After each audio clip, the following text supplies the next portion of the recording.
Добрый день, это канал Свобода Премиум, тут Ганна Солось у Празе, и на відеосувязі з Варшавы былы кандыдат на прэзідэнта, былы палітвязень, координатор грамадзянскай кампаніі «Еўрапейская Беларусь» Андрей Санников. Добрый день.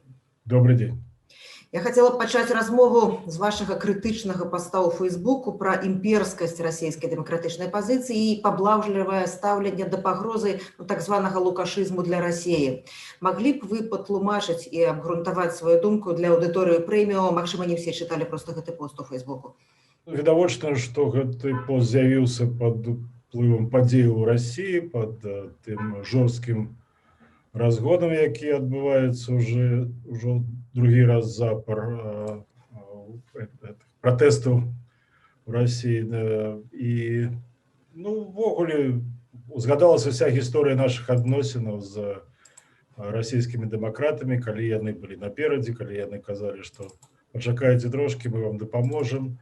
І гэта была не толькі пазіцыя Расіі, гэта, як не дзіўна, была пазіцыя таксама і Еўропы, і Злучаных Штатаў Амерыкі, якія казалі, нельга зараз сварыцца з Расіяй, калі ўжо Путін быў пры ўладзе. Яны ўсё ж такі больш дэмакратычная краіна, і там адбываецца дэмакратычнае пераўтварэнне, яны зараз вам дапамогуць. Гэта не тое, што крытыка імперскасці расійскай, гэта факт.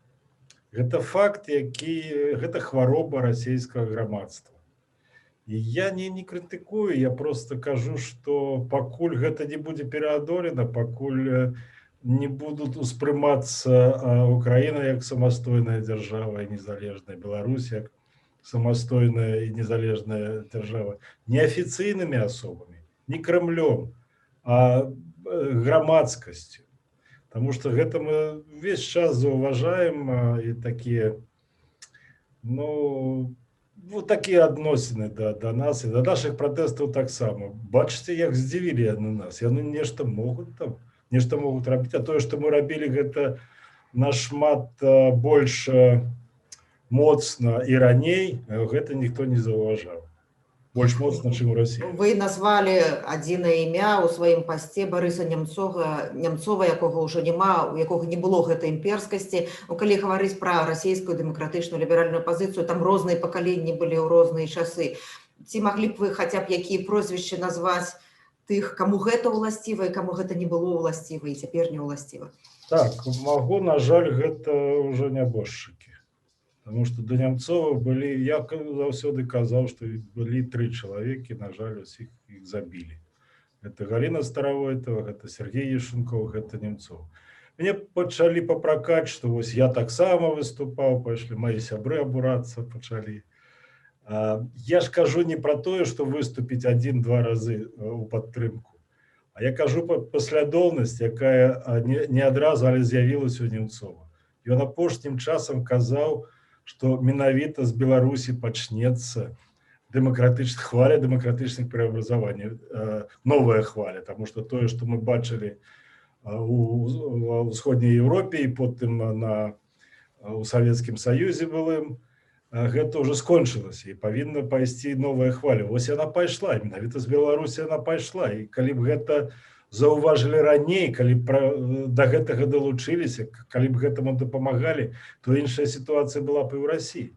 Таму я вось за паслядоўнасць. Я магу зараз такі сакрэт нават выдаць. Мы з Барысам абмяркоўвалі літаральна напярэдадні ягонага забойства, абмяркоўвалі стварэнне цэнтра дапамогі дэмакратычным працэсам в Расіі, Украіне і Беларусі. Тады яшчэ гэта мы пачалі абмяркоўваць у 2012 годзе, і пазней абмяркоўвалі. І тады яшчэ пры ўладзе быў Януковіч, і мы хваляваліся, што будзе адбывацца в Украіне. І недарэмна хваляваліся, таму што бачылі ўсе гэтыя гульні, бачылі, што Януковіч кіруецца ў бок лукашызму таксама. І вось чаму я напісаў там таксама, што сваім уплывам расійскія дэмакраты, расійскія лідары дэмакратычныя, палітычныя дэмакратычныя лідары і лідары дэмакратычнай супольнасці маглі б дапамагчы. Таму што калі мы абмяркоўвалі, Немцоў зразумеў адразу. Ён кажа, што сувязі мае патрэбны, будуць сувязі. І гэта сапраўды, таму што на жаль, заўсёды больш увагі надавалі Расіі. Ну, гэта можа быць і аб'ектыўна, хаця я так не лічу. Я лічу, што Беларусь больш цікавая, больш перспектыўна і больш важкая нават у гэтым сэнсе для пераўтварэнняў дэмакратычных. І тое, што яны сапраўды маюць вельмі добрыя кантакты у Злучаных Штатах, у Нямецчыне, у Вялікай Брытаніі і паўсюль з эстаблішментам палітычным, гэта так. І тое, што да іх прыслухоўваецца, гэта так. І вось мы ўвесь час спрабавалі дамовіцца, каб пытанне мы ўздымаем пытанне Расіі заўсёды ў сваіх кантактах. Ну, гэта часам гэта не зусім добра для нас, таму што дагэтуль на нас глядзяць праз вочы Крамля, але ж уздымаем. А вось нават зараз тое, што я чую, гэта тое, што дзеянне сілавікоў, так званых ОМОНа, паліцыі у Расіі нагадваюць дзеянне лукашыстаў, карацелей лукашыстаў у Беларусі. Гэта ўсё. Так не пра гэта трэба размаўляць. Трэба размаўляць пра тую хвалю, пра якую я кажу, што яна пайшла. І як там Пуцін не намагаўся супрацьстаяць гэтаму, тое, што яго палохала, гэта зараз адбываецца ў Расіі. Пайшла хваля вызвалення і Беларусі, і Расіі. Сапраўды расійская дэмакратычная грамадскасць падтрымлівае беларускі мірны пратэст, спачувае беларусам у ахвярнай барацьбе. Калі казаць не пра лідараў, а пра людзей з дэмакратычнымі перакананнямі, якія цяпер тысячамі затрымліваюць на расійскіх вуліцах, вот той же закид наконт імперскасці можна было б выказаць? Мы не ведаем меркаванні кожнага, але гэта тычыцца як лідараў, так і дэмакратычнай грамадскасці, як вы мяркуеце? Так, ну гэта мае асабістыя ўражанні, таму што заўсёды, калі пачынаеш казаць пра тое, наколькі важна зараз нешта ў Беларусі зрабіць, і што Беларусь гэта будзе прыкладам. Ведаеце, пачалось гэта з таго, што мы казалі ўвесь час. Мадэль адпрацоўваецца ў Беларусі, мадэль паводзінаў рэпрэсіўнага апарата ў Расіі таксама. Адпрацоўваецца, у вас будзе тое самае. І гэта пачалося не зараз, не пры Пуціне, гэта пачалося раней, калі мы сутыкаліся з нармальнымі людзьмі, з сябрамі, якія падтрымлівалі сапраўды нас, напрыклад, там, калі тыя людзі, якія рабілі даволі прафесійныя такие даволі прафесійную аналітику по свабодзе прэсы ў Беларусі і казалі, ну, бачце, нам вас шкада, таму што у нас гэта уже незваротна, у нас прэса заўсёды будзе, медіа заўсёды будуць свабоднымі. Мы казалі, ну, паслухайце, ну, як вы можете так казаць? Ну, немагчыма гэта, таму што без вызвалення Беларусі у вас тое самае будзе адбывацца. І вось, бачыце, гэта ніхто не любіць, і я сам не люблю казаць, мы папярэджвалі. Да не папярэджвалі мы. Гэта баліць тое, што адбываецца на нашых прасторах. Гэта сапраўды баліць, і мы бачым, што ёсць патэнцыял. Мы зараз убачылі, што які велізарны патэнцыял ёсць у Беларусі у народа. Мы зараз бачым, як уздымаецца Расія.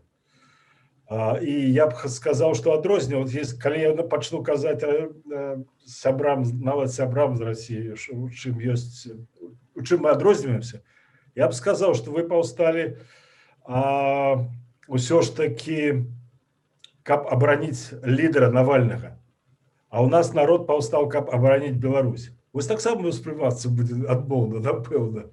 Сапраўды, у жніўні, у верасні, у кастрычніку не апазіцыя вывела людзей на вуліцы беларускіх гарадоў, не апазіцыя кіравала пратэстам, это хутчэй такое гарызантальнае кіраванне, самаарганізацыя. Так, ну, калі мы гаворым пра падзею Беларусі, у Расіі абсалютна, можа не пагодзіцеся. Вывела менавіта апазіцыя. Вывела апазіцыя сваімі дзеяннямі за весь час кіравання Лукашенка.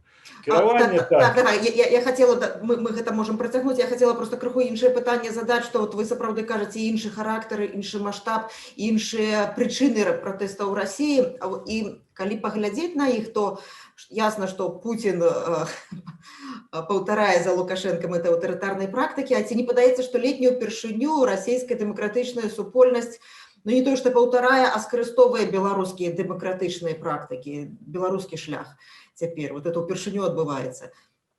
Гэта відавочна, што яны скарыстоўваюць, і гэта вельмі добра.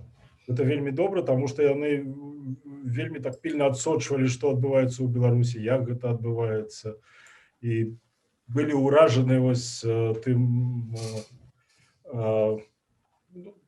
той актыўнасцю, той энергетыкай, якая зыходзіла з Беларусі ад беларускага народа. Гэта вельмі добра, што гэта адбываецца, але ж трэба ж вучыцца і на памылках, якія рабіліся ў Беларусі. Яны былі. Я не хацеў бы зараз вось гэта абмяркоўваць падрабязна. Але трэба вучыцца, і можна скарыстаць больш эфектыўна досвед Беларусі ў гэтых пратэсных акцыях, таму што досвед у нас гэта не досвед 20-го года. Гэта не досвід 19-го года, гэта не досвід 21-го года, гэта нават не досвід 17-го года, калі былі супраць гэтых дармаедаў, закона о дармаедах пратэсты. І так, яны скарыстоўваюцца, яны зараз вельмі добра падтрымлівалі нас, калі казаць пра пратэсты ў Беларусі, і ў Маскве, і ў Пітэры, і ў Хабаровске, дзе гэтыя пратэсты былі. Трэба зараз рабіць крок разам нам. Я не прыхільнік таго, што, бачыце, зараз пачалося ў Расіі, ніхто не будзе звяртаць увагу на нас. І скарыстаецца гэтым і Лукашенко. Ёсць такая асцярога. І гэта пашкодзіць? Не пашкодзіць. Я кажу пра хвалю.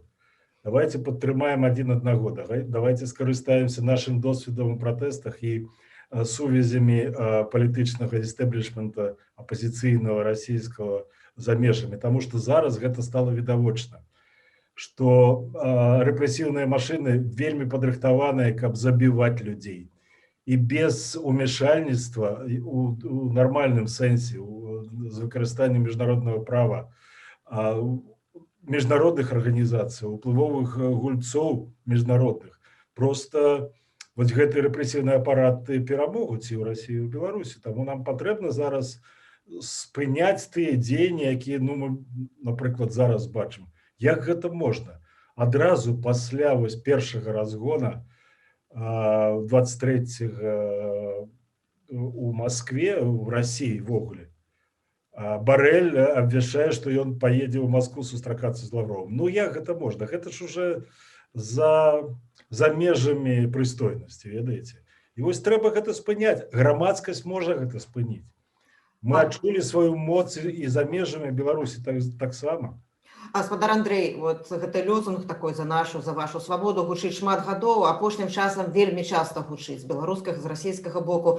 Вот цяпер ваш крытычны пост, ваша спроба ініцыяваць працу над памылкамі.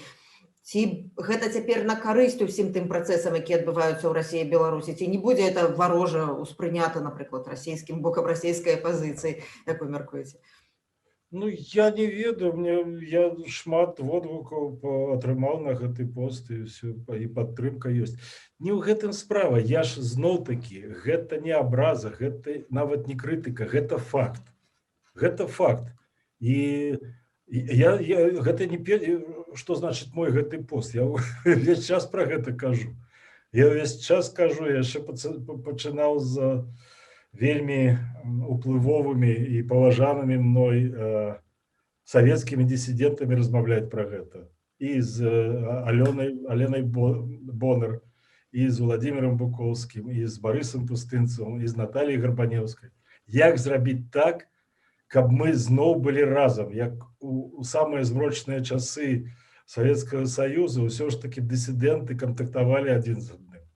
І ўсё ж такі, калі пачалася хваля вызвалення, то давайте узгадаем, як мы падтрымоўвалі адзін аднаго, як мы ўсе падтрымоўвалі краіны Балтыі, калі пачаліся там рэпрэсіі, калі пачаліся там забойства. Гэта я кажу пра 89, 90, 91 нават год, калі разваліўся Савецкі Саюз. І я весь час размаўляў, і яны самі казалі, што, ведаеце, трэба, каб нешта там рухалось у России, у громадскім сознании, тому что ёсць гэта такое адносіны, як да нечага дробнага, акрамя России ўсё астатняе нават для дэмакратычнай грамадскасці гэта дробнае. Я кажу гэта каб сапраўды адзін аднаго падтрымаць, каб пачаліся працэсы тыя, якія будуць незваротнымі, каб Украіна ўключылася, таму што Украіны свае такія фантомныя болі засталіся, я кажу акрамя вось гэтых і сапраўдных, акрамя таго, што там вайна ідзе на тэрыторыі Украіны, і гэта вайну вядзе Расія, акупаваная анексія Крыма і гэтак далей. Так вось, трэба разумець, мы казалі пра славянскі трохкутнік, так? І гэта вось менавіта ў Маскве, у Крымлі любяць казаць пра гэта, што гэта такое нешта непарушнае, братэрскае, і яно будуецца на такіх настальгічных каштоўнасцях. Не, мы павінны гэты трохкутнік перафарматаваць, каб гэта быў дэмакратычны сапраўдны трохкутнік. І тады усе праблемы і рэгіёна нават будуць вырашаны. Пра безумоўную імперскасць Расіі ў любых праявах, у любых постацях заўсёды гаворыць Зянон Пазняк. У чым у ягоных ацэнках суседа Беларусі вы згодныя, у чым абсалютна не пагаджаецеся? Я лічу, што ўсё ж такі я зацікаўлены ў іншай Расіі. Я зацікаўлены ў Расіі, якую я бачу, якую жывуць дагэтуль мае сябры, якія і за межамі Расіі працягваюць змагацца за дэмакратычную і вольную Расію. Я лічу, што у нас такая ситуация, что мы ни в якім разе не можем поменять нашу географию. Ну, не будем мы жить не на березе Ла-Манша, нідзе-небудзь яшчэ. Так, нам вось гэта наше место. И нам придется иметь справы с Россией. И нам придется иметь справы с той Россией, якая будет на той момент, калі мы вызвалимся. И гэта трэба таксама про гэта трэба думаць, тому что, ну, заўважце, магло там усё даволі хутка атрымацца ў Беларусі у мінулым годзе, так? И вызвалілася ў Беларусі. Было супрацьстаянне з Расіяй і так далей, але ж і мы вымушаны былі наладжваць пэўныя стасункі з Расіяй. І гэтыя стасункі, як бы складана не было размаўляць, павінны будавацца на законах і на міжнародным праве. І гэта відавочна. Таму я думаю, што вось з гэтага павінны зыходзіць усе палітыкі, якія сапраўды думаюць пра будучыню Беларусі, што ну не будзе так Расія такой, якой мы пажадалі б яе бачыць зараз. Будзе захоўвацца імперскасць, можа увесь час будзе захоўвацца імперскасць, але ж мы вымушаны будзем жыць з такім суседам. І можам жыць, ну, жылі іншыя краіны, жывуць і зараз. Вот вы казалі пра тое, што неаднаразова прасілі расійскіх апазіцыянераў скарыстоўваць свае сувязі, каб пераканаць заходніх палітыкаў дзейнічаць больш рашуча ў дачыненні да рэжыму ў Беларусі. А калі не гаварыць пра Расію, расійскіх палітыкаў, каго за ўсе гады кіравання Лукашэнкі, каго з палітыкаў, якія краіны можна назваць, якія былі паслядоўныя ў гэтым кірунку ціску на рэжым? Паслядоўных не было. Я не памятаю. Да Лукашэнкі быў Рэйган. І трэба скарыстоўвацца з гэтым, ведаеце, таму што Рэйган не казаў ні палякам, ні краінам Балтыі. Гэта вашыя справы, вы павінны самі вырашаць. Ну, не было ў яго такога. Ён падтрымоўваў дэмакратыю, ён падтрымоўваў свабоду, ён падтрымоўваў незалежнасць гэтых краінаў.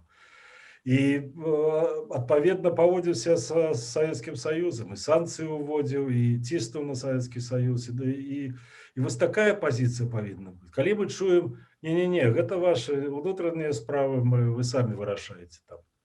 Вы ж можете вырашыць. Можем, калі вы не будете дапамагаць Лукашенко. Калі вы не будете дасылаць вось гэтыя гумавыя кулі.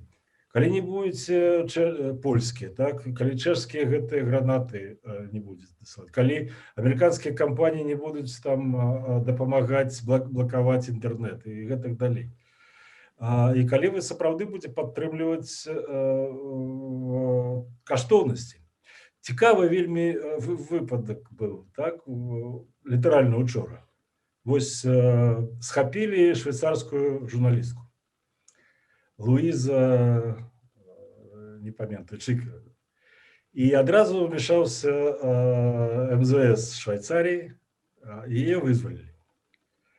А міністр замежных спраў, ну, гэта сапраўды был вельмі эфектыўнае ўмешальніцтва, вельмі эфектыўнае і вельмі слушны ўчынак. А міністр иностранных замежных спраў Швейцаріі, гэта Игнасио Касси, ён літаральна год таму прыязджаў да Лукашэнкі.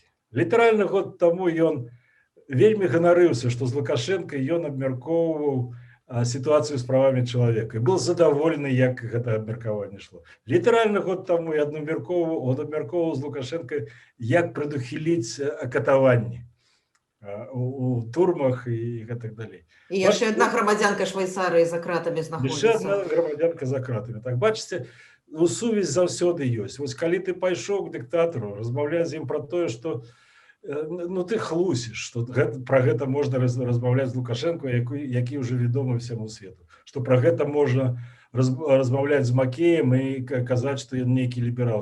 Вось. І адразу ты будзеш, і твои грамадзяне будуць таксама цярпець ад гэтага. То бок здесь павінна быць сапраўды падтрымка нас за кошт падтрымкі сваіх жа каштоўнасцяў. І гэта не так складана зрабіць. Трэба просто забыцца на гэтую рэал-палітыку і бізнес, і ўсё пойдзе нармалёва. Мы з вами размаўляем у першы дзень апошняга месяца зімы. Все чакаюць вясны, все чакаюць масавых пратэстаў, якія адновяцца. Мы ўжо бачым, што гэты працэс паступова ў Беларусі адбываецца. Які ваш настрой як палітыка, як беларуса вось цяпер у лютым? Які ваш погляд на перспектыву?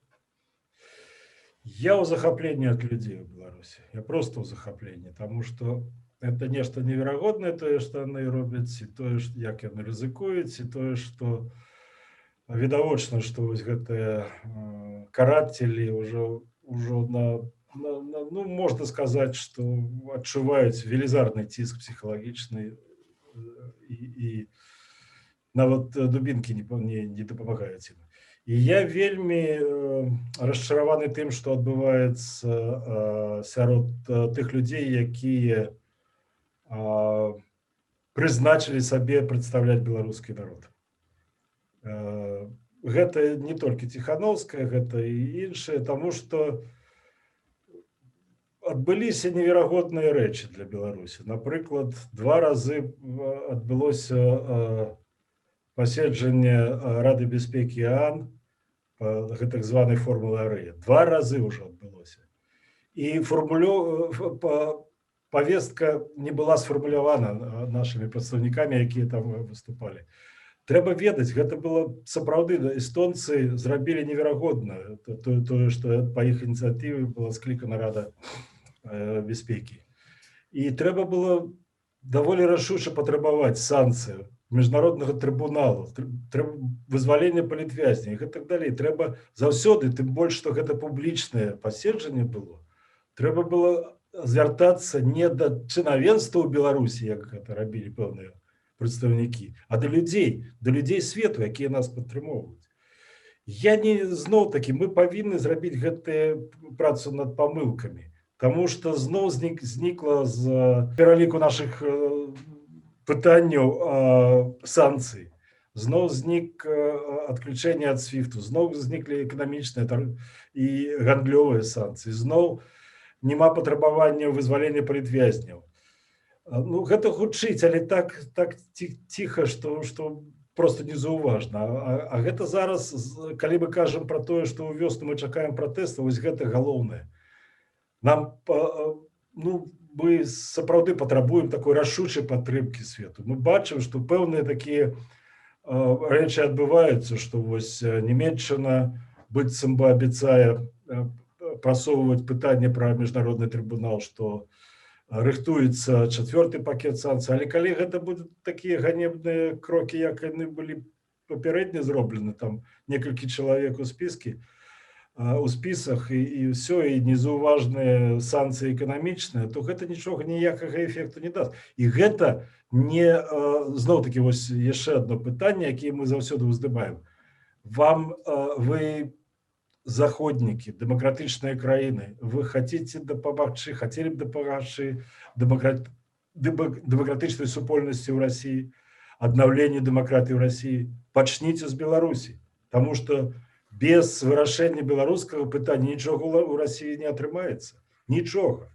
А гэта зараз зноў-такі даволі лёгка зрабіць. Ну, я б не сказаў лёгка, але для гэтага існуюць усе абставіны зараз і ўсе магчымасці. Трэба проста палітычная воля. Калі мы казалі пра лідараў, павінен быць Рэйган, павінен быць Гавел. Гавел, вот можна ўзгадаць Гавела, калі вы пыталіся пра часы Лукашэнкі, так?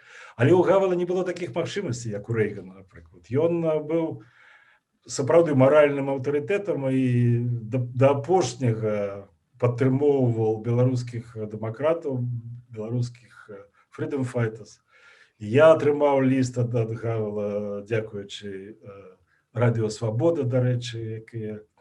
Вось гэта ініцыятыва была, каб Гавел падпісаў лісты падтрымкі палітвязням на той час у 2011 годзе. Я атрымаў такі ліст. Гэта быў маральны аўтарытэт, і ён рухаў гэтую нашу справу ў маральным рэчышчы. А тут павінны быць яшчэ і практычныя захады. І ўсё атрымаецца.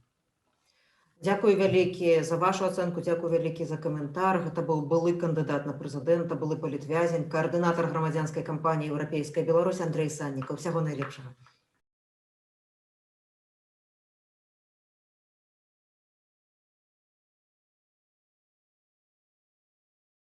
Хочаце ведаць, што адбываецца? Апошнія навіны, жывыя трансляцыі, відэа, фота. Пастаўце на мабільны тэлефон нашу аплікацыю.